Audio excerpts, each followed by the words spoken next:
Creed en sus profetas. Sábado 30 de noviembre 2024. Romanos 6. Libres del pecado. ¿Qué pues diremos? ¿Permaneceremos en el pecado para que abunde la gracia? De ninguna manera, porque los que hemos muerto al pecado, ¿cómo viviremos todavía en él? ¿Ignoran que todos los que fuimos bautizados en Cristo Jesús fuimos bautizados en su muerte? Pues por el bautismo fuimos sepultados juntamente con él en la muerte para que, así como Cristo fue resucitado de entre los muertos por la gloria del Padre, así también nosotros andemos en novedad de vida. Porque así como hemos sido identificados con él en la semejanza de su muerte, también lo seremos en la semejanza de su resurrección. Y sabemos que nuestro viejo hombre fue crucificado juntamente con él, para que el cuerpo del pecado sea destruido, a fin de que ya no seamos esclavos del pecado. Porque el que ha muerto ha sido justificado del pecado.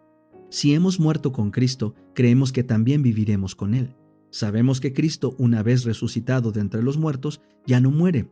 La muerte no se enseñorea más de él, porque en cuanto murió para el pecado, murió una vez por todas, pero en cuanto vive, vive para Dios. Así también ustedes consideren que están muertos para el pecado, pero que están vivos para Dios en Cristo Jesús.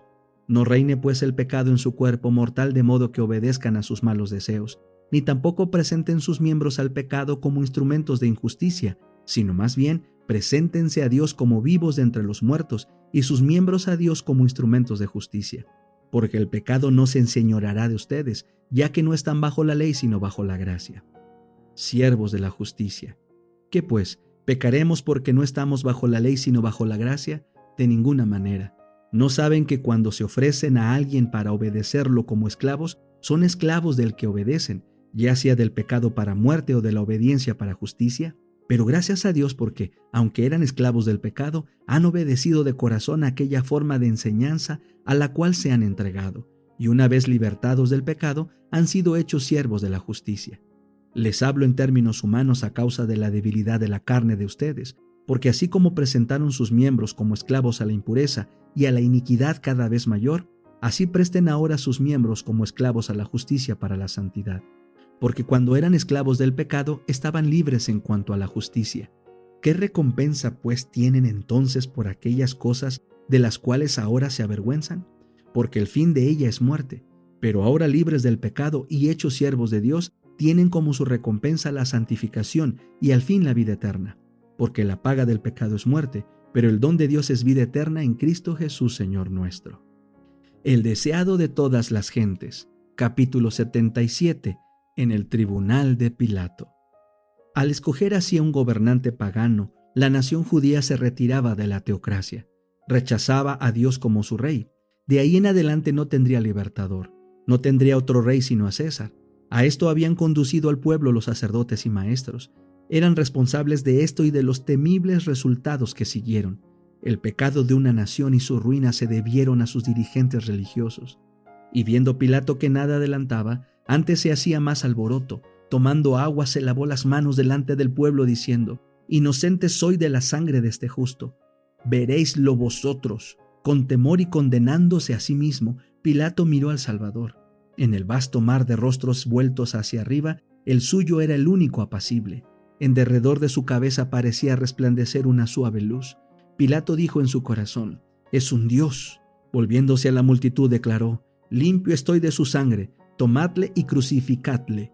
Pero notad, sacerdotes y príncipes, que yo lo declaro justo, y aquel a quien él llama su Padre os juzgue a vosotros y no a mí por la obra de este día».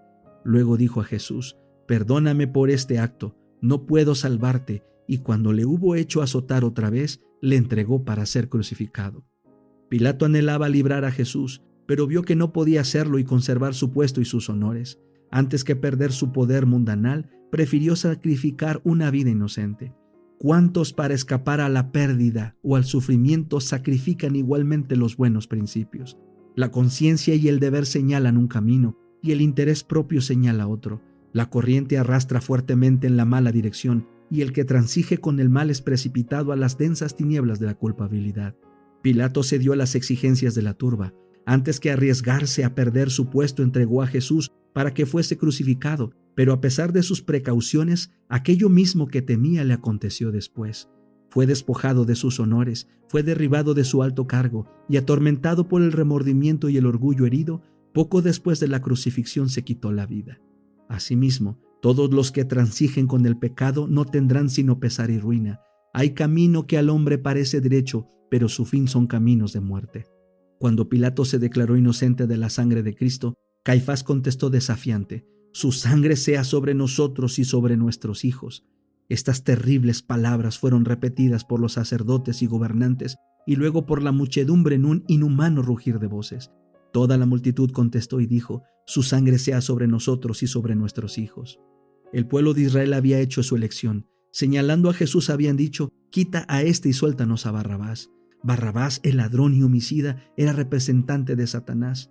Cristo era el representante de Dios. Cristo había sido rechazado. Barrabás había sido elegido. Iban a tener a Barrabás. Al hacer su elección, aceptaban al que desde el principio es mentiroso y homicida. Satanás era su dirigente. Como nación iban a cumplir sus dictados, iban a hacer sus obras, tendrían que soportar su gobierno. El pueblo que eligió a Barrabás en lugar de Cristo iba a sentir la crueldad de Barrabás mientras durase el tiempo. Mirando al herido Cordero de Dios, los judíos habían clamado: «Su sangre sea sobre nosotros y sobre nuestros hijos». Este espantoso clamor ascendió al trono de Dios. Esa sentencia que pronunciaron sobre sí mismos fue escrita en el cielo. Esa oración fue oída. La sangre del Hijo de Dios fue como una maldición perpetua sobre sus hijos y los hijos de sus hijos. Esto se cumplió en forma espantosa en la destrucción de Jerusalén. Y durante 18 siglos, en la condición de la nación judía que fue como un sarmiento cortado de la vid, una rama muerta y estéril, destinada a ser juntada y quemada, de país a país a través del mundo, de siglo a siglo, muertos en delitos y pecados. Terriblemente se habrá de cumplir esta oración en el gran día del juicio. Cuando Cristo vuelva a la tierra, los hombres no le verán como preso rodeado por una turba, le verán como Rey del cielo. Cristo volverá en su gloria, en la gloria de su Padre y en la gloria de los santos ángeles. Miriadas y miles de ángeles, hermosos y triunfantes hijos de Dios, que poseen una belleza y gloria superiores a todo lo que conocemos, le escoltarán en su regreso. Entonces se sentará sobre el trono de su gloria, y delante de él se congregarán todas las naciones. Entonces todo ojo le verá, y también los que le traspasaron.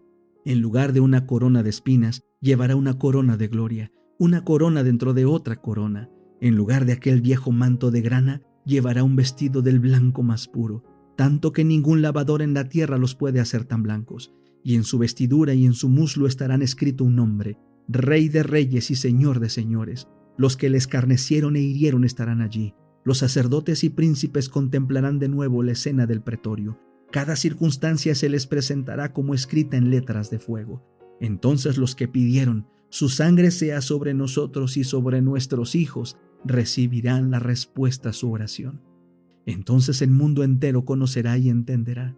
Los pobres, débiles y finitos seres humanos comprenderán contra quién y contra qué estuvieron guerreando.